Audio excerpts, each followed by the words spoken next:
আসসালামু আলাইকুম বন্ধুরা, শুনছেন গল্প কথা বাই রাবেয়া রাবু।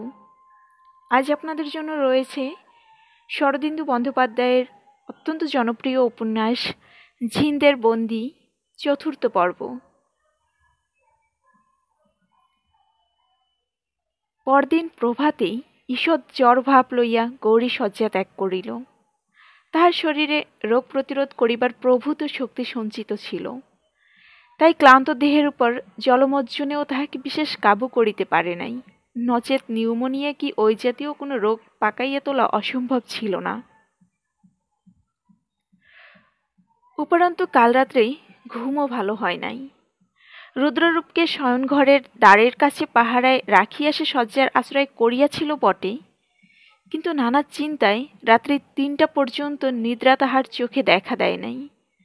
যতই তাহার মন কস্তুরীবাইকে কেন্দ্র করিয়া মাধুর্যের রসে পরিপ্লুত হইয়া উঠিতেছিল, মাধুর্যের আবেশে এ কথাও সে কিছুতেই ভুলিতে পারে নাই যে সে অনধিকারী। এই সাহচর্যের অমৃত মনে মনে আস্বাদন করিবারও তাহার সত্যিকার দাবি নেই। কে সে? আজ যদি শঙ্কর সিংকে উদ্ধার করা যায়, কাল গৌরীশঙ্কর রায় নামধারী যুবককে ছদ্মবেশে মুখ লুকাইয়া এদেশ ছাড়িয়া যাইতে হইবেই। আর তাহাই তো ঘটিবে। আজ হোক কাল হোক শঙ্কর সিং ফিরিয়া আসিয়া নিজের ন্যায্য স্থান অধিকার করিবেই। কস্তুরীবাইয়ের সহিত তাহার বিবাহ হইবেই। তখন এই অখ্যাতনামা বাঙালি যুবককে কে স্মরণ রাখিবেই? দু একটা ধন্যবাদের বাধা বলিয়া তাড়াতাড়ি বিদায় করিয়া দিবেই। কস্তুরী কিছু জানিতেও পারিবে না। কিন্তু শঙ্কর সিং যদি ফিরিয়া না আসে, যদি উদিত তাহাকে সত্যই খুন করিয়া থাকে? গৌরী জোর করিয়া এ চিন্তা মন হইতে দূরে ঠেলিয়া দিল। সে সম্ভাবনার কথা ভাবিতেও তাহার বুক দুরু দুরু করিয়া কাঁপিয়া উঠিল। কস্তুরীকেও সে মন হইতে সরাইয়া দিবার চেষ্টা করিল। না, পরের বাগদত্তা স্ত্রীর কথা সে ভাবিবে না, এবং ভবিষ্যতে যদিও সে সম্ভাবনা খুবই কম, যাহাতে দেখা না হয় সেদিকে সতর্ক থাকিবে। এরূপ স্থির করিয়া সে শেষ রাতে ঘুমাইয়া পড়িয়াছিল। রাতে উঠিয়া দেখিল চম্পা দ্বারের কাছে হাজির আছে। আশ্চর্য হইয়া বলিল, চম্পা, তুমি কি রাত্রে ঘুমাও না? চম্পা সরল চোখ দুটি তুলিয়া বলিল, ঘুমিয়েছিলাম তো। গৌরী বলিল, কিন্তু এত সকালে উঠলে কি করে?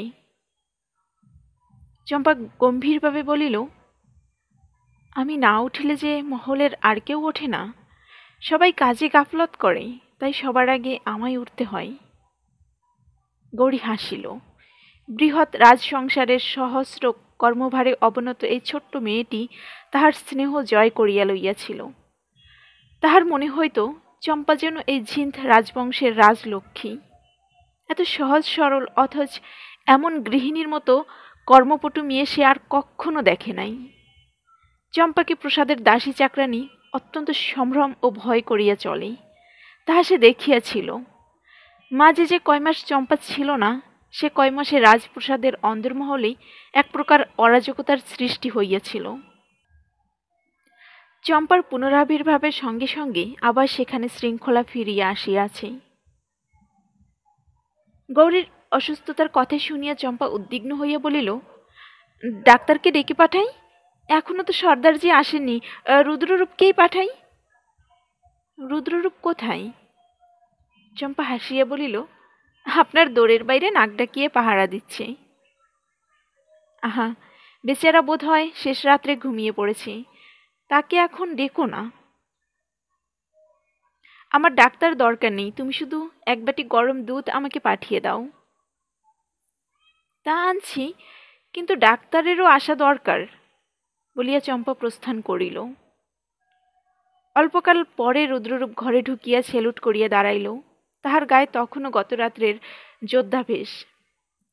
কোমরে লম্বিত তলোয়ার, মাথায় পাগড়ি অটুট, কিন্তু চোখে ঘুম জড়াইয়া রহিয়াছে। গৌরী হাসিয়া বলিল, চম্পা ঘুমাতে দিলে না? রুদ্ররূপ লজ্জিতভাবে বলিল, সকালবেলা একটু তন্দ্রা এসে গিয়েছিল। তা হোক, বসো। গৌরী নিজে একটা কোচে বসিয়েছিল। পাশের স্থানটা দেখাইয়া দিল। রুদ্ররূপ বলিল, কিন্তু চম্পাবাই যে ডাক্তার আনতে বললেন। তা বলুক, তুমি বসো। রাজার পাশে এক আসনে বসিতে রুদ্ররূপ রাজি হইল না। সে ঘরের এদিক ওদিক দৃষ্টিপাত করিল, কিন্তু নিম্ন আসন কিছু চোখে পড়িল না। তাহাকে ইতস্তত করিতে দেখিয়া গৌরী বলিল, আমার পাশে এসে বসো, এখন তো আর বাইরের কেউ নেই। রুদ্ররূপ তখন সংকুচিত হইয়া কৌচের একপাশে বসিল। কিছুক্ষণ এ কথা সে কথার পর বাহিরে চম্পার পদধ্বনি শোনা গেল। রুদ্ররূপ অমনি তড়াক করিয়া উঠিয়া ফৌজি প্রথায় শক্ত হইয়া গোড়ালিতে গোড়ালি ঠেকাইয়া যষ্টিপথ দাঁড়াইল। রাজার পাশে এক আসনে বসিবার বেয়াদবি যদি চম্পার চোখে পড়ে, তাহা হইলে আর রক্ষা থাকিবে না। রেকাবের উপর দুধের বাটি লইয়া চম্পা প্রবেশ করিল। রুদ্ররূপকে দাঁড়াইয়া থাকিতে দেখিয়া ভ্রুকুটি করিয়া বলিল, তুমি এখনো যাওনি যে? রুদ্ররূপ চমকাইয়া উঠিয়া আমতা আমতা করিয়া বলিল, কুমার বললেন যে ডাক্তারের দরকার নেই। চম্পা মুখ রাঙা করিয়া বলিল, রাজার মত নিতে আমি তোমায় বলেছিলাম? রুদ্ররূপ অপরাধীর মতো চুপ করিয়া রহিল। চম্পা দ্বারের দিকে অঙ্গুলি দেখাইয়া বলিল, যাও এখনই। করুণ নেত্রে রুদ্ররূপ গৌরীর দিকে তাকাইল। গৌরী হাসিতে লাগিল, বলিল, যাও রুদ্ররূপ, এ মহলে চম্পার হুকুমই সকলকে মেনে চলতে হয়, এমনকি আমাকেও। জ হুকুম বলিয়া রুদ্ররূপ দ্রুত পদে প্রস্থান করিল। দুধের বাটিতে এক চুমুক দিয়া গৌরী সকৌতুকে বলিল, এখানে সবাই তোমাকে ভয়ঙ্কর ভয় করে না চম্পা? চম্পা সহজভাবে সায় দিয়ে বলিল, হ্যাঁ, বিশেষত রুদ্ররূপ। ও ভারী বোকা, তাই ওকে কেবলই বকতে হয়। গৌরী হাসিয়া উঠিল। দুধের বাটি শূন্য করিয়া চম্পার হাতে ফেরত দিয়ে বলিল, যাও গিন্নি ঠাকুরুন, এখন সংসারের কাজকর্ম করোগে। রুদ্ররূপ অবিলম্বে ডাক্তার লইয়া ফিরিয়া আসিল। ডাক্তার গঙ্গানাথ পরীক্ষা করিয়া বলিলেন, বিশেষ কিছু নয়, একটু ঠান্ডা লেগেছে। আজ আর কোনো পরিশ্রম করবেন না, ঘরেই থাকুন। ব্রান্ডি ও কুইনিনের ব্যবস্থা করিয়া ডাক্তার প্রস্থান করিলেন। ডাক্তার চলিয়া গেলে রুদ্ররূপকে জোর করিয়া ছুটি দিয়া গৌরী একাকী হেলান দিয়ে শুইয়া ভাবিতে লাগিল। কলিকাতা ছাড়িবার পর আজ অসুস্থ দেহে তাহার বাড়ির কথা মনে পড়িল। এই কয়দিন অভিষেকের আয়োজন ও হুড়াহুড়িতে কাহারও নিঃশ্বাস ফেলিবার অবকাশ ছিল না। দাদাকে পৌঁছানোর সংবাদ দিবার প্রতিশ্রুতি দিয়ে আসিয়াছিল, তাহাও ঘটিয়া ওঠে নাই। দাদা বৌদিদি নিশ্চয়ই উদ্বেগে কাল যাপন করিতেছেন। আর বিলম্ব করিলে হয়তো দাদা নিজে টেলিগ্রাম করিয়া সংবাদ জানিতে চাহিবেন। অভিষেক হইয়া গিয়াছে এ খবর অবশ্য তিনি সংবাদপত্রে জানিতে পারিয়াছেন, কিন্তু গৌরী যে রাজা তাহা তিনি বুঝিবেন কি করিয়া? হয়তো নানা দুশ্চিন্তায় অধীর হইয়া উঠিয়াছেন। গৌরীও ভাবিতে ভাবিতে নিজের অবহেলার জন্য অনুতপ্ত ও বিচলিত হইয়া উঠিল। ঠিক 9টার সময় ধনঞ্জয় দেখা দিলেন। তাহাকে দেখিয়াই গৌরী বলিয়া উঠিল, সর্দার, একটা বড় ভুল হয়ে গেছে, দাদাকে খবর দিতে হবে। ধনঞ্জয় বলিলেন, বেশ তো, একখানা চিঠি লিখে দিন না। গৌরী মাথা নাড়িয়ে বলিল, না, চিঠি পৌঁছতে 3-4 দিন দেরি হবে, তার চেয়ে তাকে একটা টেলিগ্রাম করে দাও। ধনঞ্জয় চিন্তা করিয়া বলিলেন, সে কথাও মন্দ নয়, কিন্তু আপনার নামে টেলিগ্রাম পাঠালে চলবে না, চারিদিকে শত্রু। এমনভাবে তার লিখতে হবে যাতে আপনার দাদা ছাড়া তার প্রকৃত মর্ম কেউ না বুঝতে পারে। গৌরী বলিল, বেশ, তোমার নামেই তার পাঠানো হোক, খবরটা দাদার কাছে পৌঁছলেই হলো। এসো, একটা খরসা তৈরি করি। দুজনে মিলিয়া টেলিগ্রামের খরসা তৈরি করিলেন। তাহাতে লিখিত হইল, এখানকার সংবাদ ভালো, শুভকার্য হইয়া গিয়াছে, কোনো বিঘ্ন হয় নাই। ভ্রাতার জন্য চিন্তা নাই, আপনাকে মাঝে মাঝে সংবাদ দিব। আপনি আপাতত চিঠিপত্র লিখিবেন না, ধনঞ্জয়। ধনঞ্জয় টেলিগ্রামের মুশবিত লইয়া প্রস্থান করিলেন। গৌরী অনেকটা নিশ্চিন্ত বোধ করিতে লাগিল।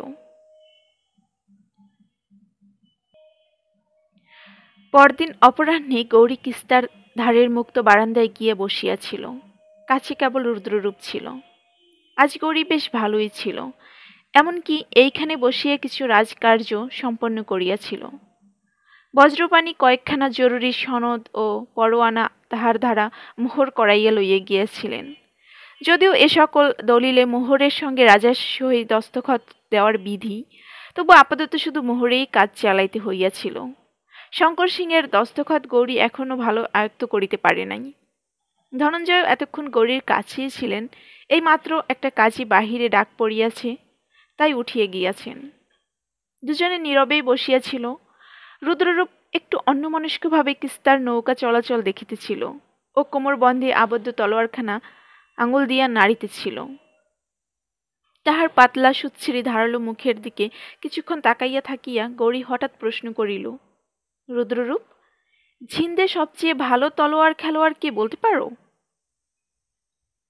রুদ্ররূপ চমকিয়া ফিরিয়া চাহিল, একটু চিন্তা করিয়া বলিল, ঝিন্দের সবচেয়ে বড় তলোয়ারবাজ বোধ হয় সর্দার ধনঞ্জয়। না, ময়ূরবাহন। বলো কি? গৌরী বিস্মিতভাবে চাহিল। রুদ্ররূপ ঘাড় নাড়িল। হ্যাঁ, সর্দারজিও খুব ভালো খেলোয়াড়। 20 বছর আগে হলে বোধহয় ময়ূরবাহনকে হারাতে পারতেন, কিন্তু এখন। আর তুমি? আমিও জানি, কিন্তু ময়ূরবাহন কিংবা সর্দার আমাকে বাঁ হাতে সাবার করে দিতে পারবেন। গৌরী ঈষৎ বিস্মিত চোখে এই সরল নিরভিমান যোদ্ধার দিকে চাহিয়া রহিল। তারপর বলিল, আচ্ছা, তুমি ময়ূরবাহনের সঙ্গে লড়তে পারো? রুদ্ররূপ একটু হাসিয়া বলিল, হুকুম পেলেই পারি। লড়াই করব বলেই তো আপনার রুটি খাচ্ছি। মৃত্যু নিশ্চয় জেনেও? হ্যাঁ, মৃত্যুকে আমার ভয় হয় না রাজা। রুদ্ররূপের কাঁধে হাত রাখিয়া গৌরী জিজ্ঞাসা করিল, কিসে তোমার ভয় হয় ঠিক করে বলো তো রুদ্ররূপ? রুদ্ররূপ চিন্তা করিয়া বলিল, কি জানি, আপনাকে সম্মান করি, আপনি রাজা, সর্দারকেও সম্মান করি, কিন্তু ভয় কাউকে করি বলে তো মনে হয় না। গৌরী পুনরায় তাকিয়া ঠেস দিয়া বসিয়া গম্ভীরভাবে বলিল, কিন্তু আমি জানি তুমি একজনকে ভয় করো। রুদ্ররূপ চকিত হইয়া চাহিল। কাকে? চম্পাকে। রুদ্ররূপের মুখ ধীরে ধীরে লাল হইয়া উঠিল। সে নত নেত্রে চুপ করিয়া রহিল। গৌরী তরল কণ্ঠে জিজ্ঞাসা করিল, তুমি চম্পাকে ভালোবাসো না? রুদ্ররূপ তেমনি হেট মুখে বসিয়া রহিল, উত্তর করিল না। গৌরী জিজ্ঞাসা করিল, ওকে বিয়ে করো না কেন? রুদ্ররূপ মুখ তুলিল, চোখ দুটি অত্যন্ত করুণ। আস্তে আস্তে বলিল, আমি বড় গরিব, চম্পার বাবা আমার সঙ্গে তার বিয়ে দেবেন না। গৌরী চমকিয়া উঠিল। রাজার পার্শ্বচর যে গরিব হইতে পারে এ কথা সে ভাবিতেই পারে নাই। বলিল, গরিব? হ্যাঁ, আমরা পুরুষানুক্রমে সিপাহী, আমাদের টাকা কড়ি নেই। তাতে কি হয়েছে? ত্রিবিক্রম সিং একজন প্রকাণ্ড বড় মানুষ, রাজ্যের প্রধান শেঠ। তিনি আমার সঙ্গে মেয়ের বিয়ে দেবেন কেন? তুমি কখনো প্রস্তাব করে দেখেছ? না। একটু চিন্তা করিয়া গৌরী প্রশ্ন করিল, চম্পা তোমার মনের কথা জানে? না, সে এখনো ছেলে মানুষ। তাকে। রুদ্ররূপ চকিতভাবে দ্বারের দিকে দৃষ্টিপাত করিয়া বলিল, সর্দার আসছেন, তাকে তার সামনে। না না, তোমার কোনো ভয় নেই। সর্দার ধনঞ্জয় প্রবেশ করিলেন। গৌরী ফিরিয়া দেখিল তাহার মুখ গম্ভীর, হাতে একখানা চিঠি। জিজ্ঞাসা করিল, কি সর্দার? সর্দার নিঃশব্দে চিঠি তাহার হাতে দিলেন।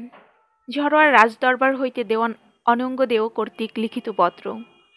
সাড়ম্বরে বহু সমাসযুক্ত ভাষায় অশেষ প্রতাপ দেবপাত শ্রী মনমহারাজ শঙ্কর সিংকে সবিনয় ও সসম্ভ্রমে স্বস্তিবাচনপূর্বক জ্ঞাপন করা হইতেছে যে, এখন মহারাজ বস্তুত ঝরোয়া রাজ্যেও ন্যায্য অধিপতি। সুতরাং তিনি কৃপাপূর্বক কিছুকাল তাহার ঝরোয়া রাজ্যে আসিয়া রাজগৌরবে বাস করত প্রজা ও ভৃত্যবৃন্দের সেবা গ্রহণ করিলে ঝরোয়ার আপামর সাধারণ কৃতার্থ হইবে। ঝড়োয়ার মহিময়ী রাজ্ঞী পরিষদবৃন্দ ও প্রজা সামান্যের পক্ষ হইতে দেবপাত মহারাজের শ্রীচরণে এই নিবেদন উপস্থাপিত হইতেছে। অলমিতি। চিঠি পড়িতে পড়িতে গৌরীর মুখে রক্তিমাভা আনাগোনা করিতে লাগিল। পাঠ শেষ হইয়া যাইবার পরও সে কিছুক্ষণ চিঠিখানা চোখের সম্মুখে ধরিয়া রহিল। তারপর সর্দারের দিকে চোখ তুলিয়া দেখিল তিনি তীক্ষ্ণ দৃষ্টিতে তাহাকে নিরীক্ষণ করিতেছে। সে তাচ্ছিল্য ভরে পত্র ফেরত দিয়ে বলিল, এ চিঠি এলো কখন? এই মাত্র। বজ্রপাণি এ চিঠির মর্ম জানেন? জানেন, তিনিই পত্র খুলেছেন। তুমিও জানো বোধ করি? জানি। ঈষৎ হাসিয়া গৌরী প্রশ্ন করিল, তা তোমরা দুজনে কি স্থির করলে? ধনঞ্জয় দুই চক্ষু গৌরীর মুখের উপর নিশ্চল রাখিয়া ধীরে ধীরে বলিলেন, আমরা কিছু স্থির করিনি, আপনি যে আদেশ করবেন তাই হবে। গৌরী কিছুক্ষণ চুপ করিয়া রহিল। অজ্ঞাতসারে তাহার দৃষ্টি তিস্তার পরপারে শুভ্র রাজসৌধের উপর গিয়া পড়িল। সে চক্ষু ফিরাইয়া লইয়া বলিল, ঝড়োয়া যাবার কোনো দরকার দেখিনি। ওদের লিখে দাও যে অশেষ প্রতাপ দেবপাদ এখন নিজের রাজ্য নিয়ে বিশেষ ব্যস্ত আছেন। তাছাড়া তার শরীরও ভালো নয়, এখন তিনি ঝড়োয়ায় গিয়ে থাকতে পারবেন না। একটু হাসিয়া বলিল, চিঠিখানা বেশ মোলায়েম করে ভালো ভালো কথা দিয়ে সাজিয়ে লিখো, কিন্তু সে কাজ বোধ হয় বজ্রবাণী খুব ভালো রকমই পারবেন। ধনঞ্জয়ের মুখ হইতে সংশয়ের মেঘ কাটিয়া গেল। তিনি প্রফুল্ল স্বরে য হুকুম বলিয়া প্রস্থানোদ্যত হইলেন। গৌরী তাহাকে ফিরিয়া ডাকিল, তাড়াতাড়ির কিছু নেই, কাল পরশু চিঠি পাঠালেই চলবে। এখন তুমি বসো, কথা আছে। ধনঞ্জয় হাঁটু মুড়িয়া গালিচার একপাশে বসিলেন। গৌরী বলিল, শঙ্কর সিং সম্বন্ধে কি হচ্ছে? তোমরা যেরকম ঢিলে ভাবে কাজ করছো তাতে আমার মনোপুত হচ্ছে না। ধনঞ্জয় বলিলেন, ঢিলেভাবে কাজ হচ্ছে না, তবে খুব গোপনে কাজ করতে হচ্ছে। শোরগোল করে করবার মতো কাজ তো নয়। কি কাজ হচ্ছে? শক্তি করে কোনো বন্দী আছে কি না তারই সন্ধান নেওয়া হচ্ছে। ওটা আমাদের অনুমান বই তো নয়, ভুলও তো হতে পারে। সন্ধান করে কিছু জানা গেল? না, এত শীঘ্র জানা সম্ভবও নয়। মাত্র কাল থেকে লোক লাগানো হয়েছে। গৌরী চিন্তা করিয়া বলিল, অন্যদিকে কোনো অনুসন্ধান হচ্ছে? ধনঞ্জয় মাথা নাড়িয়া বলিলেন, না, অন্যদিকে যারা শঙ্কর সিংয়ের অনুসন্ধান করছিল তাদের ডেকে নেওয়া হয়েছে।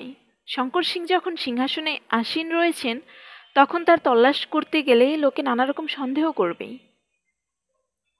তা ঠিক, গুপ্তচরেরা নিজেরাই সন্দেহ করতে আরম্ভ করবে। এখন যা কিছু অনুসন্ধান আমাদের নিজেদের করতে হবে, বাইরের লোককে কোনো কথা ঘুণাক্ষরে জানতে দেওয়া যেতে পারে না। কিন্তু আমার আর চুপ করে বসে থাকতে ভালো লাগছে না সর্দার। এখন তো অভিষেক হয়ে গেছে, এবার উঠে পড়ে লাগা দরকার। তোমাদের রাজাগিরি আর আমার ভালো লাগছে না। ঈষৎ বিস্ময়ে ধনঞ্জয় তাহার দিকে চাহিলেন, তারপর ধীরে ধীরে বলিলেন, কিন্তু উপস্থিত কিছুদিন ধৈর্য ধরে থাকতেই হবে, অন্তত যতদিন না শক্তিগড়ে পাকা খবর পাওয়া যাচ্ছে। আরও কিছুক্ষণ এই বিষয়ে কথাবার্তার পর ধনঞ্জয় উঠিয়া গেলেন। সন্ধ্যা হইয়া আসিতেছিল। তিস্তার কালো বুকে অন্ধকার পুঞ্জীভূত হইতেছিল। পশ্চিম আকাশে অন্তরাগের পশ্চাৎপটে তিস্তার সেতুটি কঙ্কাল সেতুর মতো প্রতীয়মান হইতেছিল। সেদিকে তাকাইয়া থাকিয়া গৌরী একটা নিঃশ্বাস মোচন করিয়া বলিল, রুদ্ররূপ, দারিদ্র কি ভালোবাসার পথে বড় বিঘ্ন বলে তোমার মনে হয়? রুদ্ররূপ হেঁটমুখে কি চিন্তা করিতেছিল, চকিতভাবে মুখ তুলিয়া চাহিল। গৌরী মুখের একটা বিমর্ষ ভঙ্গি করিয়া বলিল, তার চেয়ে ঢের বড় বাধা আছে, যা অলঙ্ঘনীয়। তুমি হতাশ হইও না। আশার উল্লাসে রুদ্ররূপের মুখ উদ্দীপ্ত হইয়া উঠিল। সে আরও কিছু শুনিবার আশায় সাগ্রহে গৌরীর দিকে তাকাইয়া রহিল। ঝড়োয়ার প্রসাদে তখন একটি একটি করিয়া দ্বীপ জ্বলিয়া উঠিতেছিল। গৌরী সহসা উঠিয়া দাঁড়াইয়া বলিল, ঠান্ডা মনে হচ্ছে, চলো ভিতরে যাওয়া যাক।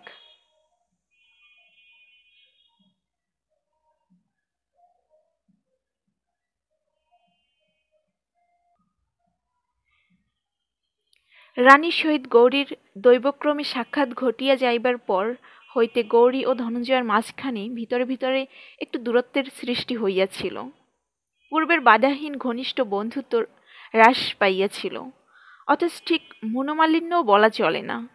কিন্তু গৌরী যখন ঝড়োয়ায় গিয়া থাকিবার প্রস্তাব প্রত্যাখ্যান করিল, তখন আবার অজ্ঞাতসারেই সেই দূরত্ব গুছিয়ে গিয়া পূর্বের সৌহার্দ্য ও বিশ্বাস ফিরিয়া আসিল।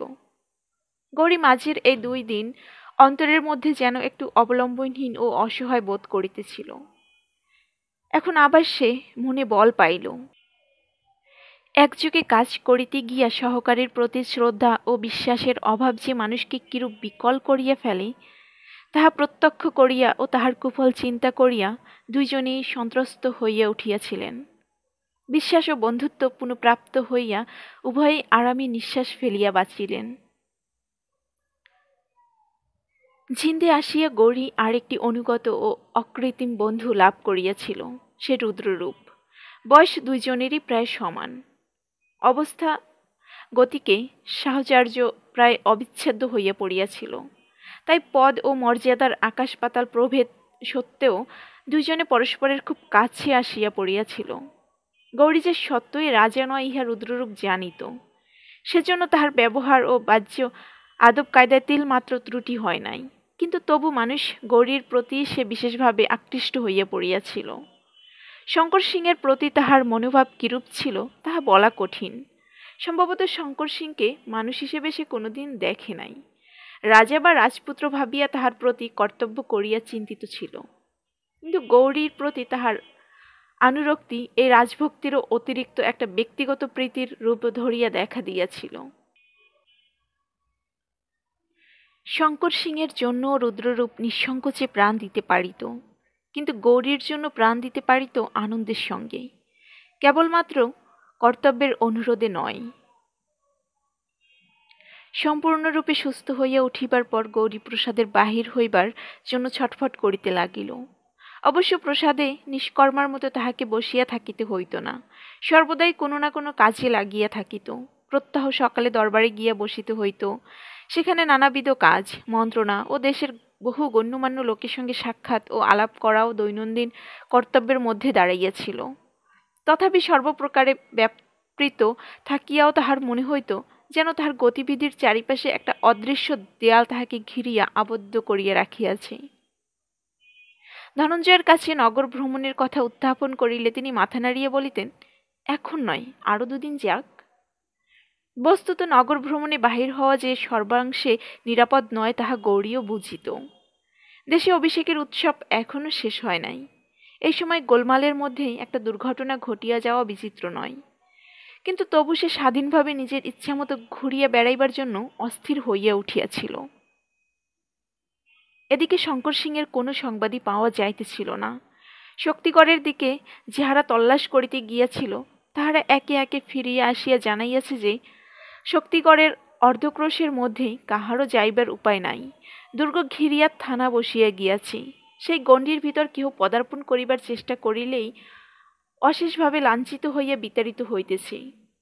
দুর্গের আশেপাশে যে সকল গ্রাম আছে সেখানেও অনুসন্ধান করিয়া কোনো ফল পাওয়া যায় নাই। গ্রামবাসীরা উদিতের প্রজা ও ভক্ত, কিছু জানিলেও বাহিরের লোকের কাছে প্রকাশ করে না। উপরন্তু কৌতূহলী জিজ্ঞাসুকে গালাগালি ও মারধর করিয়া দূর করিয়া দেয়। একজন দুঃসাহসিক গুপ্তচর নৌকায় করিয়া কিস্তার দিক হইতে দুর্গ পর্যবেক্ষণ করিতে গিয়াছিল। উদিত তাহাকে ধরিয়া আনিয়া স্বহস্তে এমন নির্দয় প্রহার করিয়াছে যে লোকটা আধমরা হইয়া কোনো মতে ফিরিয়া আসিয়াছে। অতঃপর আর কেহ ও অঞ্চলে যাইতে রাজি নয়। এইরূপে শঙ্কর সিংয়ের অনুসন্ধান কার্য চারিদিকে বাধাপ্রাপ্ত হইয়া এক প্রকার নিশ্চল হইয়া আছে। অভিষেকের দিন 5-6 পরে একদিন অপরাহ্নে গৌরী ও রুদ্ররূপ প্রসাদ সংলগ্ন ব্যায়ামগৃহে অসি ক্রীড়া করিতেছিল। ধনঞ্জয় অদূরে দাঁড়াইয়া দেখিতেছিলেন ও বিচারকের কার্য করিতেছিলেন। দেশি তলোয়ার খেলা, দীর্ঘ ও ঈষৎ বক্র তরবারির ফলায় সূক্ষ্ম কাপড় জড়ানো। খেলোয়াড় দুজনের মুখ ও গ্রীবাদেশ লোহার মুখোশে ঢাকা। খেলার যোগে দুইজনেই বেশ উত্তেজিত হইয়া উঠিয়াছে। মুখোশের জালের ভেতর দিয়া তাহাদের চক্ষু জ্বলিতেছে। দুইটি তরবারি বন বন করিয়া ঘুরিতেছে, কদাচিৎ অস্ত্রে অস্ত্রে লাগিয়া ঝনৎকার উঠিতেছে। কখনো একের তরবারি অন্যের দেহ লঘুভাবে স্পর্শ করিতেছে। ধনঞ্জয় মাঝে মাঝে বলিয়া উঠিতেছে, সাবাস, চোট, জখম ইত্যাদি। ক্রমে রুদ্ররূপের অসি চালনায় ঈষৎ ক্লান্তি ও শীতলতার লক্ষণ দেখা দিল। সে গৌরীর আক্রমণ প্রতিরোধ করিতে না পারিয়া পিছু হটিতে আরম্ভ করিল। তারপর হঠাৎ গৌরী তাহার ঘূর্ণিত অসিকে পাশ কাটাইয়া বিদ্যুৎ বেগে তাহার মস্তকে আঘাত করিল। শিরস্ত্রাণের উপর ঝনাত করিয়া শব্দ হইল। ধনঞ্জয় বলিয়া উঠিলেন, ফতে। দুইজন যোদ্ধাই তরবারি নামাইয়া দাঁড়াইল। গৌরী মুখোশ খুলিয়া ঘর্মাক্ত মুখ মুছিতে মুছিতে সহাস্যে বলিল, সর্দার, এবার তুমি এসো। ধনঞ্জয় নিঃশব্দে তরবারি রুদ্ররূপের হাত হইতে লইয়া গৌরীর সম্মুখে দাঁড়াইল। তরবারির মুঠ একবার কপালে ছোঁয়াইয়া বলিলেন, আসুন। মুখোশ পরবে না? দরকার নেই। অসি চালনায় ধনঞ্জয়ের খ্যাতি গৌরী জানিত। সে সাবধানে নিজের দেহ যথাসাধ্য সুরক্ষিত করিয়া আক্রমণে অগ্রসর হইল। ধনঞ্জয় শুধু অসিখানা নিজ দেহের সম্মুখে ধরিয়া স্থিরভাবে দাঁড়াইয়া রহিলেন। ডাহিনের দিকে একটা ফাঁক লক্ষ্য করিয়া গৌরী সেদিকে তলোয়ার চালাইল। ধনঞ্জয় অবহেলা ভরে তাহা সরাইয়া দিলেন। আবার গৌরী বাদিকে আক্রমণ করিল, কিন্তু কবজির একটা অলস সঞ্চালন দ্বারা ধনঞ্জয় সে আঘাত নিজ তরবারির উপর গ্রহণ করিলেন। তাহার ভাব দেখিয়া মনে হইতে লাগিল, তিনি যেন চিন্তায় নিমগ্ন থাকিয়া অন্যমনস্কভাবে বাঁ হাত দিয়া একটা বিরক্তিকর মাছি তাড়াইতেছেন। ধনঞ্জয় যতই স্থির ও অবিচলিত হইয়া রহিল, গৌরী ততই অসহিঞ্চু হইয়া উঠিতে লাগিল। শেষে আর সে ধৈর্য ধারণ করিতে না পারিয়া এক পা পিছু হটিয়া চিতাবাঘের মতো ধনঞ্জয়ের ঘাড়ের উপর লাফাইয়া পড়িল। তাহার মাথার উপর তলোয়ারের কোপ বসাইতে গিয়া দেখিল, ধনঞ্জয় সেখানে নাই। ধনঞ্জয় কোথায় তাহার নির্ণয় করিবার পূর্বেই সে নিজের দক্ষিণ হস্তের মুঠিতেই একটা বেদনা অনুভব করিল ও পরক্ষণেই দেখিল তলোয়ারখানা তাহার অবশ হস্ত হইতে পড়িয়া যাইতেছে। ধনঞ্জয় ভূমি হইতে তলোয়ার তুলিয়া গৌরীকে প্রত্যর্পণ করিয়া হাসি মুখে বলিল, ফতে। মুখোশ খুলিয়া গৌরী কিছুক্ষণ নির্বাকভাবে চাহাইয়া থাকিয়া বলিল, কি হলো বলো দেখি। কিছু না, আপনি হেরে গেলেন। গৌরী মুখের একটা বিমর্ষ অর্থাৎ সকৌতুক ভঙ্গি করিয়া বলিল, তা তো দেখতেই পাচ্ছি, কিন্তু হারালে কি করে? একটা খুব ছোট্ট প্যাচ আছে, আপনি সেটা জানেন না। আমার গোয়ালিয়রের ওস্তাদ তাহলে ফাঁকি দিয়েছেন বলো? একটা চেয়ারের পিঠে কাশ্মীরি শালের ঢিলা চোগা রাখা ছিল, গৌরী সেটা গায়ে দিতে লাগিল। ধনঞ্জয় তরবারি রাখিয়া তাহাকে সাহায্য করিলেন। এই সময় ব্যায়ামগৃহের খোলা দ্বারের কাছে একজন শাস্ত্রী আসিয়া দাঁড়াইল। রুদ্ররূপ বলিল, কি চাও? শাস্ত্রী কহিল, ঝড়োয়া থেকে একজন ঘোড়সাওয়ার এসেছে, মহারাজের দর্শন চাই। ধনঞ্জয় জিজ্ঞাসা করিলেন, কি জন্য দর্শন চাই, কিছু বলেছে? শাস্ত্রী বলিল, না, সে কিছু বলতে চায় না। ধনঞ্জয় বলিলেন, রুদ্ররূপ, দেখো কি ব্যাপার। কিয়ৎকাল পরে রুদ্ররূপ ফিরিয়া আসিয়া জানাইল যে দর্শন প্রার্থীর নাম সুবাদার বিজয়লাল। রাজার সঙ্গে গোপনীয় কথা আছে, ইহা ছাড়া আর কিছু বলিতেছে না। ধনঞ্জয় গৌরীকে জিজ্ঞাসা করিলেন, আপনি একে চেনেন নাকি? গৌরী মাথা নাড়িয়া বলিল, না। ধনঞ্জয় ভ্রুকুটি করিয়া চিন্তা করিলেন, শেষে বলিলেন, আচ্ছা, তাকে এইখানে নিয়ে এসো। ঝড়োয়ার দরবার হইতে প্রেরিত দূতও হইতে পারে, আবার নাও হইতে পারে। এই ভাবিয়া ধনঞ্জয় ঘরের কোণে এক মেহগনির আলমারি খুলিয়া একটি রিভলভার তুলিয়া লইয়া তাহাতে টোটা ভরিতে লাগিলেন। আলমারিতে ছোড়াছুরি, পিস্তল ইত্যাদি নানাবিধ অস্ত্র সাজানো ছিল।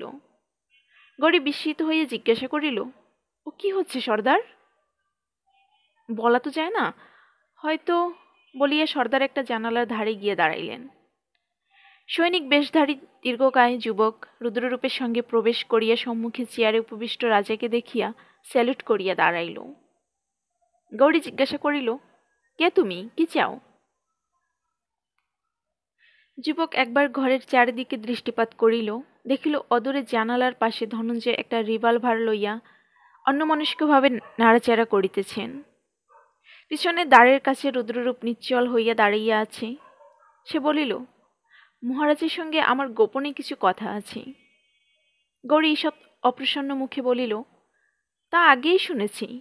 তোমাকে কখনো দেখেছি বলে মনে হয় না। আমার সঙ্গে তোমার কি গোপনীয় কথা থাকতে পারি? যুবক একটু ইতস্তত করিল, একবার ধনঞ্জয়ের দিকে দৃষ্টি ফিরাইল, তারপর মৃদু কণ্ঠে কহিল, আমি ভীমরুলের দূত। ভ্রু কুঞ্চিত করিয়া গৌরী তাহার দিকে চাহিল। ভীমরুলের দূত? ও, কৃষ্ণা। যুবক গম্ভীরভাবে মস্তক অবনত করিল। গৌরী তখন প্রফুল্ল মুখে বলিল, কৃষ্ণা ভীমরুলের দূত? একথা আগে বলনি কেন? তা ভীমরুলের কি সমাচার? যুবক মুখ ফিরাইয়া নীরবে ধনঞ্জয়ের দিকে চাহিল। গৌরী সহাস্যে বলিল, সর্দার, তুমি যেতে পারো। সুবাদারের সঙ্গে আমার কিছু কথা আছে। না, কোনো ভয় নেই, সুবাদার পরিচিত লোকের দূত। অনিচ্ছা ভরে রিভলভার রাখিয়া ধনঞ্জয় ঘর হইতে বাহির হইয়া গেলেন। তাহার মুখ দেখিয়া বোধ হইল তিনি অপ্রসন্ন হইয়া উঠিয়াছেন। গৌরী রুদ্ররূপকে বলিল, তুমি ঘরের বাইরে পাহারায় থাকো, কেউ না আসে। রুদ্ররূপ নিষ্ক্রান্ত হইয়া গেলে গৌরী উৎসুকভাবে জিজ্ঞাসা করিল, কৃষ্ণার কি খবর? যুবক উত্তর না দিয়ে পাগড়ির ভিতর হইতে একটি পত্র বাহির করিয়া গৌরীর হাতে দিল। গৌরী পড়িল। তাহাতে লেখা আছে, স্বস্তি শ্রীদেবপাত মহারাজের চরণে কৃষ্ণবাইয়ের শত শত প্রণাম। এই পত্রের বাহক সুবাদার বিজয়লাল ঝরোয়া রাজবংশের এবং সেই সঙ্গে আমার একজন বিশ্বস্ত ও অনুগত কর্মচারী। তাহাকে সকল বিষয় বিশ্বাস করিতে পারেন। আপনি সেদিন আমার উপর রাগ করিয়া আমাকে শাস্তি দিবেন বলিয়াছিলেন। শাস্তির ভয়ে আমি অতিশয় অনুতপ্ত হইয়াছি। স্থির করিয়াছি আজ রাত্রেই প্রায়শ্চিত্ত করিব। আপনাকে উপস্থিত থাকিতে হইবে। আজ রাত্রি 10টার সময় কিস্তারপুল যেখানে ঝরোয়ার রাজ্যে আসিয়া শেষ হইয়াছে, সেইখানে বিজয়লাল উপস্থিত থাকিবে। আপনি আসিবেন। ছদ্মবেশে আসিতে হইবে, যাহাতে কেহ আপনাকে চিনিতে না পারে। একজন বিশ্বাসী পার্শ্বচর সঙ্গে লইতে পারেন। বিজয়লাল আপনাকে যথাস্থানে লইয়া আসিবে। ইতি আপনার চরণাশ্রিতা কৃষ্ণা। চিঠি মুড়িতে মুড়িতে গৌরী মুখ তুলিল। কৌতুক তরল কণ্ঠে জিজ্ঞাসা করিল, কৃষ্ণা তোমার কে? বিজয়লাল নীরবে ঘাড় হেট করিয়া রহিল। ও, বুঝেছি, তুমি কৃষ্ণার ভাবি সৌহর। কিন্তু কৃষ্ণা হঠাৎ এত অনুতপ্ত হয়ে উঠল কেন, তা তো বুঝতে পারছি না। পত্রখানা চোগার পকেটে রাখিয়া বলিল, হ্যাঁ, আমি যাব, যথাসময় তুমি হাজির থেকো। জি আজ্ঞা মহারাজ, বলিয়া বিজয়লাল অভিবাদন করিয়া প্রস্থানোদ্ধত হইল। গৌরী আবার বলিয়া উঠিল, কিন্তু আসল কথাটা কি বলো তো? এ নিমন্ত্রণের ভিতর একটা গূঢ় রহস্য আছে, বুঝতে পারছি। সেটা কি? বিজয়লাল বলিল, তা তো জানি না মহারাজ। বিজয়লাল গম্ভীর প্রকৃতির লোক, অত্যন্ত স্বল্পভাষী। তাহার শ্যামবর্ণ দৃঢ় মুখের দিকে চাহিয়া তাহার মনের কথা কিছুই বোঝা যায় না।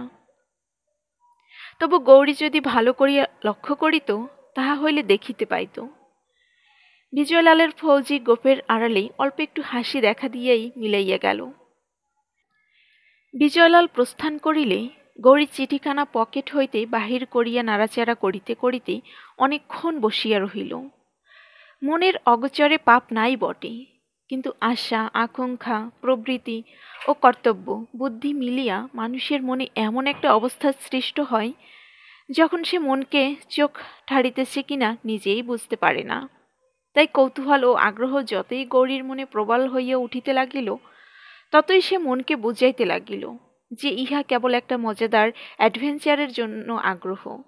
বহুদিন রাজপ্রসাদের মধ্যে আবদ্ধ থাকিবার পর মুক্তির আশায় তাহাকে উদ্গ্রীব করিয়া তুলিয়াছি, নচেত কৃষ্ণার সহিত সাক্ষাৎ করিবার আর কোনো আকর্ষণই থাকিতে পারে না। অন্তরের গূঢ়তম প্রদেশে কৃষ্ণার এই অনুতাপের মর্ম যে সে অভ্রান্তভাবে বুঝিয়াছে, একথা যদি তাহার জাগ্রত মনের সম্মুখে প্রকট হইয়া উঠিত, তাহা হইলে বোধ করি সে এই নিমন্ত্রণ রক্ষা করিতে সক্ষম হইত না। অথচ পরিহাস এই যে, ধনঞ্জয় সকল কথা শুনিয়া নিশ্চয়ই এ প্রস্তাবে বাধা দিবেন। ইহা অনুমান করিয়া সে আগে হইতে মনে মনে বিদ্রোহী হইয়া উঠিল। তাই ধনঞ্জয় যখন আসিয়া জিজ্ঞাসা করিলেন, ব্যাপার কি, দুধ কিসের? তখন গৌরী চিঠিখানা সন্তর্পণে পকেটে রাখিয়া দিয়া তাচ্ছিল্য ভরে বলিল, কিছু না, আজ রাত্রে একবার নগর ভ্রমণে বার হব, সঙ্গে কেবল রুদ্ররূপ থাকবেই। বিস্মিত ধনঞ্জয় বলিলেন, সে কি, হঠাৎ এরকম? গৌরী বলিল, হঠাৎই স্থির করেছি। ধনঞ্জয় বলিলেন, কিন্তু রাত্রে অরক্ষিত অবস্থায় যাওয়া তো হতে পারে না।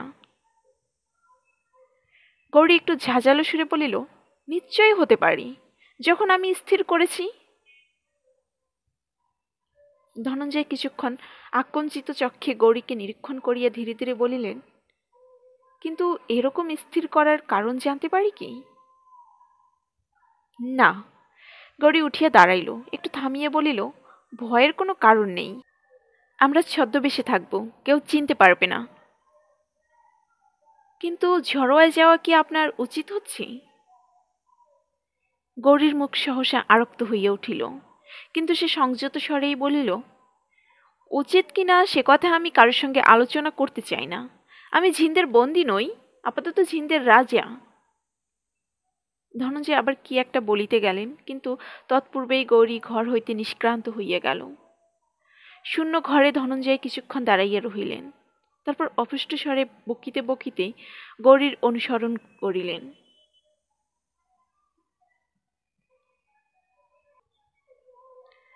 রাত্রি আন্দাজ 8:30টার সময় সাধারণ ঝিন্দি সৈনিকের বেশ পরিধান করিয়া গৌরী ও রুদ্ররূপ বাহির হইবার জন্য প্রস্তুত হইল।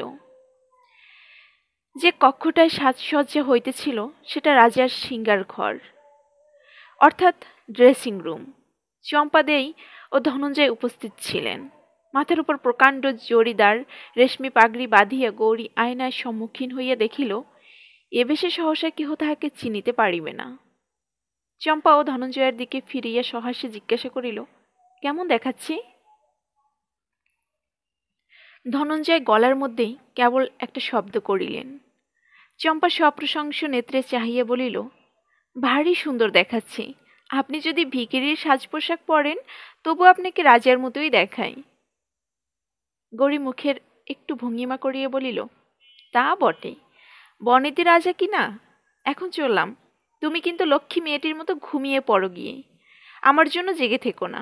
যদি জেগে থাকো, কাল সকালেই তোমাকে বাপের কাছে পাঠিয়ে দেব। এত বড় শাসনবাক্যে ভীত হইয়া চম্পা ক্ষীণস্বরে বলিল, আচ্ছা। চম্পাকে জব্দ করিবার একটা অস্ত্র পাওয়া গিয়াছে বুঝিয়া গৌরী মনে মনে হৃষ্ট হইয়া উঠিল। ধনঞ্জয় বিরস গম্ভীর মুখে বলিলেন, আপনি ফিরে না আসা পর্যন্ত আমাকে কিন্তু জেগে থাকতেই হবে। অপরাহ্নে ধনঞ্জয়ের প্রতি রূঢ়তায় গৌরী মনে মনে একটু অনুতপ্ত হইয়াছিল। বলিল, তা বেশ তো সর্দার, কিন্তু বেশিক্ষণ জাগতে হবে না, আমরা শিগগির ফিরব। প্রসাদের পাশের একটি ছোট ফটক দিয়ে দুইজনে পদব্রজে বাহির হইল। ফটকের শাস্ত্রেই রুদ্ররূপের গলায় শুনিয়াই পথ ছাড়িয়া দিল। তাহার সঙ্গীটিকে তাহা ভালো করিয়া দেখিল না। প্রসাদের প্রাচীর বেষ্টনী পার হইয়া উভয়ে সিংগড়ের কেন্দ্রস্থলে, যেখানে প্রকৃত নগর, সেই দিকে যাত্রা করিল। নগরে তখনও রাজ অভিষেকের উৎসব সম্পূর্ণ শেষ হয় নাই। এখনো গৃহে গৃহে দীপালি জ্বলিতেছে, দোকানে দোকানে পতাকা, মালা ইত্যাদি দুলিতেছে। তবু আনন্দের প্রথম উদ্দীপনা যে অনেকটা ক্লান্ত হইয়া পড়িয়াছে তাহাতে সন্দেহ নাই। ছোট্ট রাজ্য হইলেও রাজধানীটি বেশ বড় এবং সমৃদ্ধ। শহরের যেটি প্রধান বাজার, তাহাতে বহু লোকের ব্যস্ত গমনাগমন ও যানবাহনের অবিশ্রাম গতায়াত বাণিজ্য লক্ষ্মীর কৃপাদৃষ্টি ইঙ্গিত করিতেছে। অপেক্ষাকৃত সংকীর্ণ রাস্তার দুই ধারে উচ্চ 3তলা ইমারত। কলিকাতার বড় বাজারের সংকুচিত সংস্করণ বলিয়া মনে হয়। উৎসুক চক্ষে চারিদিকে দেখিতে দেখিতে গৌরীর নিজের বর্তমান অবস্থার কথা প্রায় ভুলিয়ে গিয়াছিল। সে যে গৌরীশঙ্কর রায়, এখানে আসিবার পর হইতে এই কথাটা এক প্রকার চাপা পড়িয়া গিয়াছিল। অভিনয় করিতে করিতে অভিনেতাটির মনেও একটু আত্মবিস্মৃতি জন্মিয়াছিল। কিন্তু এখনও সে আবার নিজের চোখ দিয়ে দেখিতে দেখিতে এই নতুনত্বের রস আস্বাদন করিতে করিতে চলিল, যেন বহুদিন পরে নিজের হারানো সত্তাকে ফিরিয়া পাইল। শহরের জনাকীর্ণ রাস্তায় তাহাদের মতো বেশধারী বহু ফৌজি সিপাহী ও নায়ক হাবিলদার প্রভৃতি ক্ষুদ্র সেনানী ঘুরিয়া বেড়াইতেছিল। উপরন্তু এই রাজ্যাভিষেক পর্ব উপলক্ষে জঙ্গি ইউনিফর্ম পরা একটা ফ্যাশন হইয়া দাঁড়িয়েছে, তাই গৌরী ও রুদ্ররূপ কাহারও বিশেষ মনোযোগ আকর্ষণ করিল না। বাজারের চৌমাথার এক পানওয়ালির দোকানে খুশবুদান পান কিনিবার জন্য গৌরী দাঁড়াইল। দোকানের সম্মুখে বেশ ভিড় ছিল, কারণ এই দোকানের পান শুধু বিখ্যাত নয়, পানওয়ালির রূপসী ও নবযৌবনা। রুদ্ররূপ পান কিনিবার জন্য ভিড়ের মধ্যে ঢুকিল।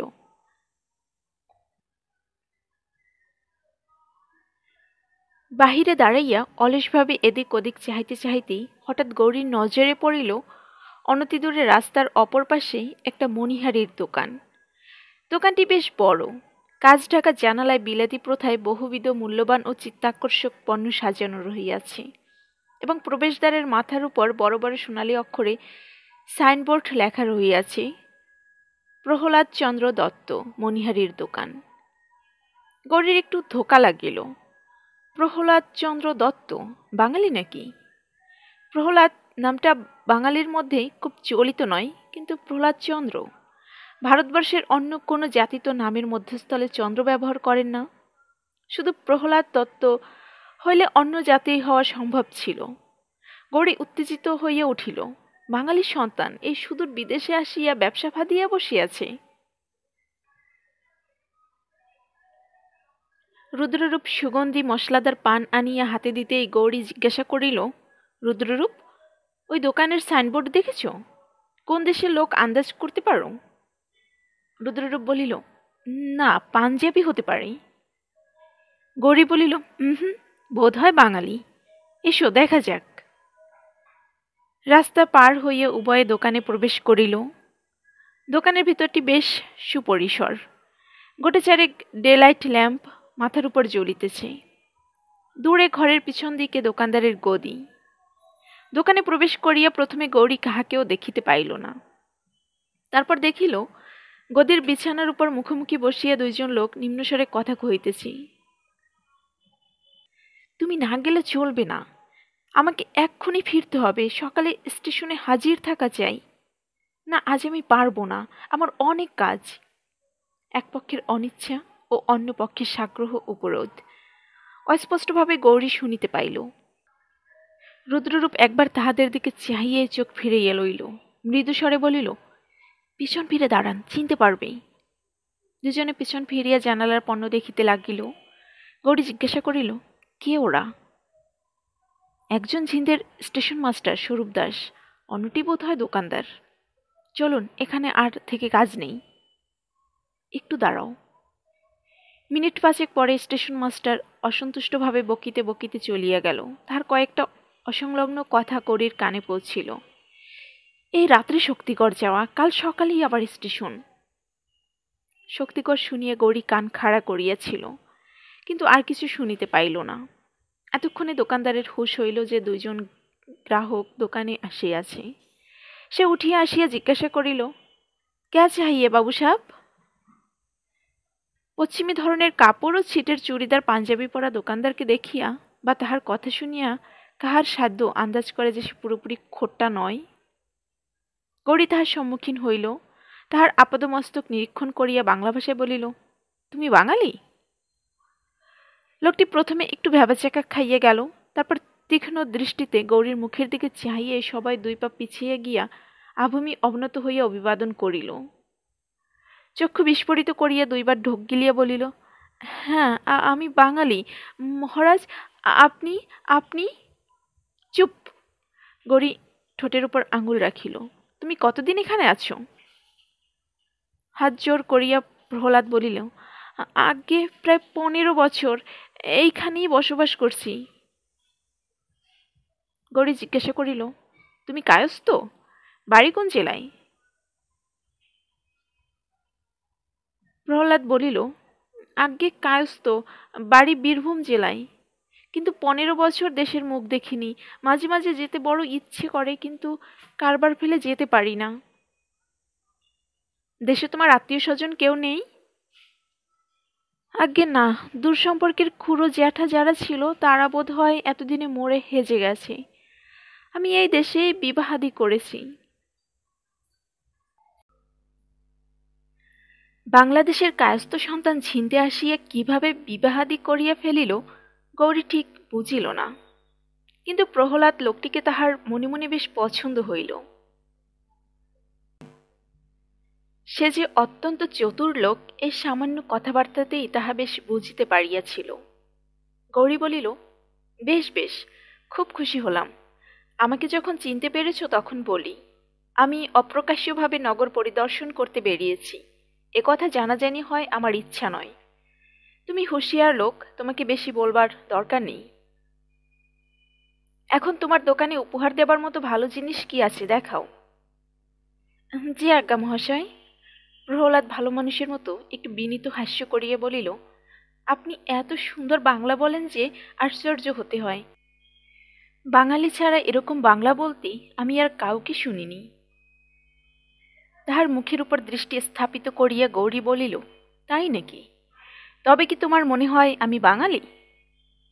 না না, সে কি কথা মহারাজ, আমি বলছিলাম আমি অনেকদিন বাংলাদেশে ছিলাম, তাই ভালো বাংলা বলতে পারি, বুঝলে?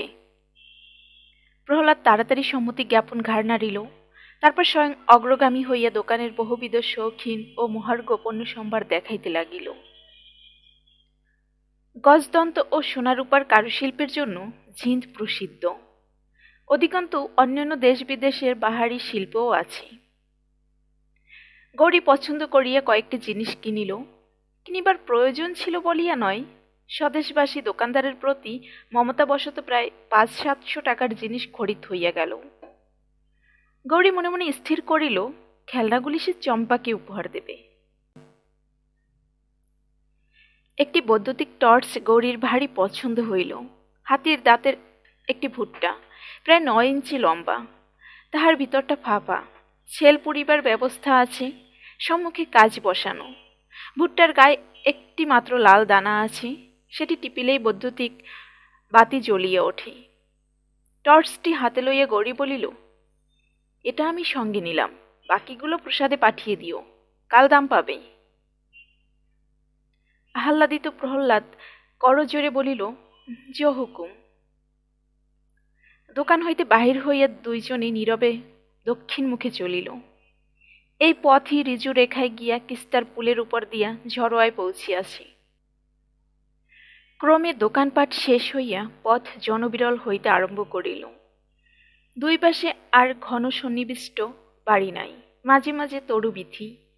তরুবীথির পশ্চাদে কচ্ছিৎ 2-1খানা বড় বড় বাড়ি, অধিকাংশই ফাঁকা মাঠ। ঝিন্দের পথে আলোকের ব্যবস্থা ভালো নয়, বিদ্যুৎ এখনো সেখানে প্রবেশ লাভ করে নাই। দূরে দূরে এক একটা কেরোসিন ল্যাম্পের স্তম্ভ, তাহা হইতে যে ক্ষীণ আলোক বিকীর্ণ হইতেছে, পথ চলার পক্ষে তাহা যথেষ্ট নয়। নবকৃত টর্চটা মাঝে মাঝে জ্বালিয়া গড়ি চলিতে লাগিল।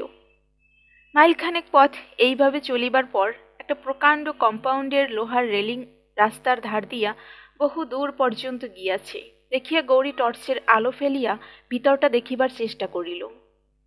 বিশেষ কিছু দেখা গেল না, কেবল একটা অন্ধকার দর্শন বাড়ির আকার অস্পষ্টভাবে চোখে পড়িল। রুদ্ররূপ বলিল, এটা উদিতের বাগান বাড়ি। আরো কিছু দূর যাইবার পর বাগান বাড়ির উঁচু পাথরের সিং দরজা চোখে পড়িল।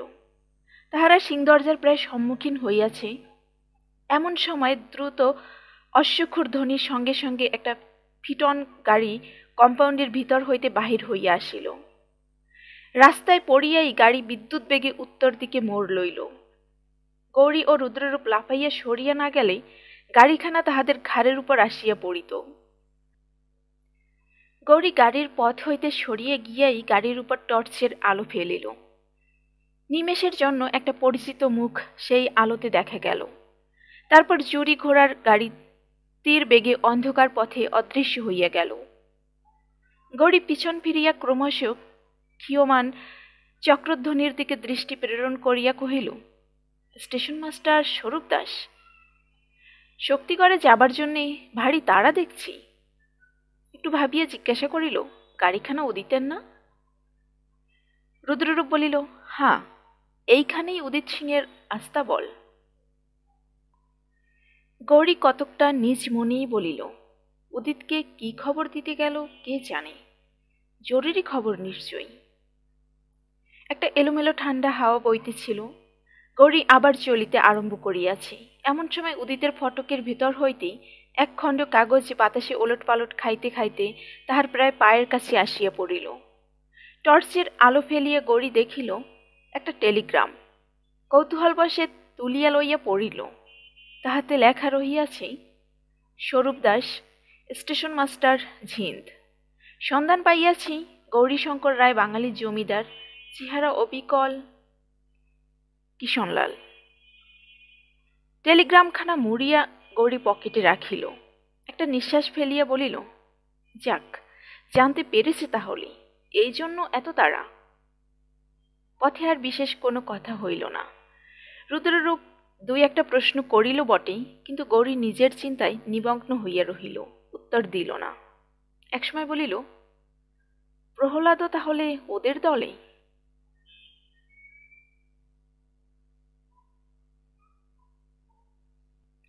পুল পার হইয়া ঝড়োয়ায় পদার্পণ করিবা মাত্র পুলের একটা গম্বুজের পাশ হইতে একজন লোক বাহির হইয়া আসিল।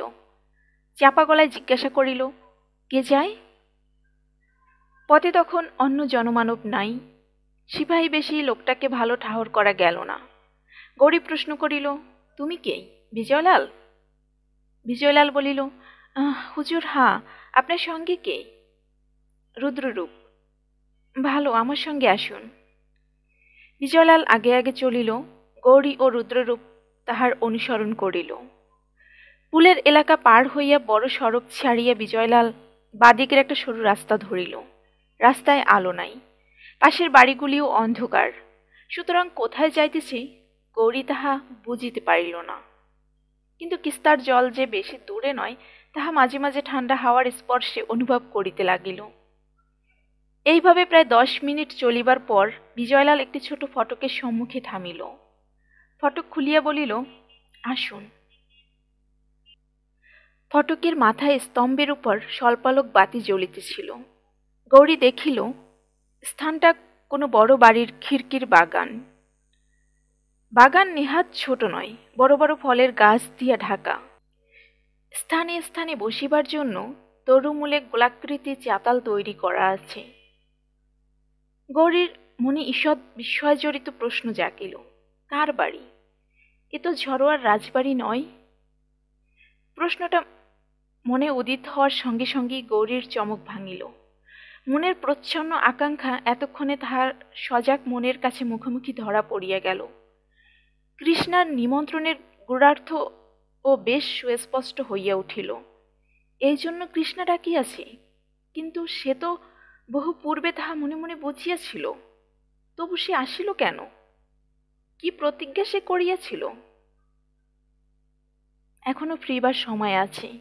কাহাকেও কোনো কৈফিয়ত না দিয়া সটান ফিরিয়া যাইতে পারে। বিজয়লাল রুদ্ররূপ বিস্মিত হইবে, কিন্তু তাহাতে কি? সে তো নিজের কাছে খাঁটি থাকিবে। তবে কি ফিরিয়াই যাইবে? কিন্তু